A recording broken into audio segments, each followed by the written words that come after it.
Good morning, guys. It's January 20th, and today was Proverbs chapter 4, verses 1 to 6 that I just wanted to spend a little bit of time on. So it says, "Listen, my sons, to a father's instruction, pay attention and gain understanding. I give you sound learning, so do not forsake my teaching. For I too was a son to my father, and tender and cherished by my mother. Then he taught me and said to me, take hold of my words with all your heart, keep my commands, and you will live. Get wisdom, get understanding. Do not forget my words or turn away from them. Do not forsake wisdom, and she will protect you. Love her, and she will watch over you."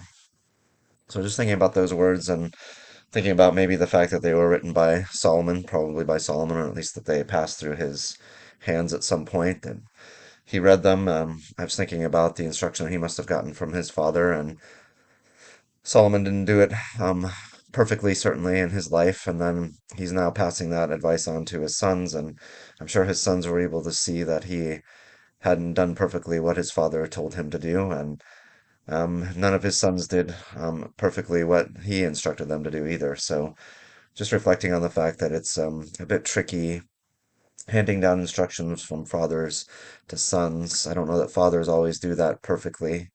Certainly haven't done that perfectly with you guys. Something I think about a lot is just how I am responsible to pass on to you the praiseworthy deeds of the Lord and instruction. Don't always do that effectively. Don't always know how to do that. Don't know that I always got that from my father.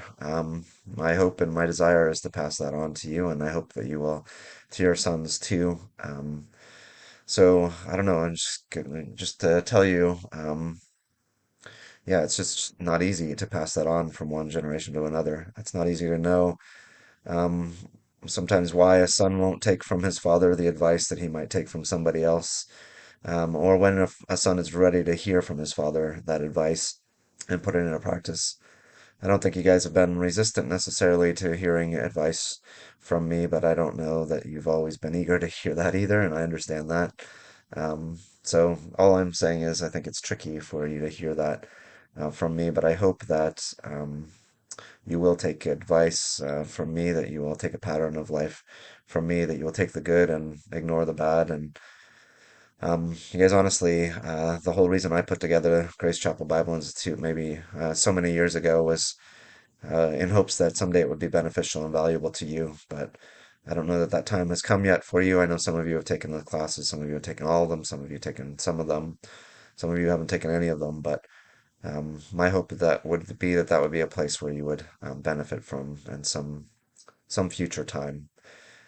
Anyway, my desire is for you to know the Lord and for myself to be a good model to you, and I know that I fall short in that. So um, anyway, uh, hopefully you guys are watching these and getting something out of them. That's my hope, is to pass something on to you in this format. All right, that's it for today. We'll be back tomorrow.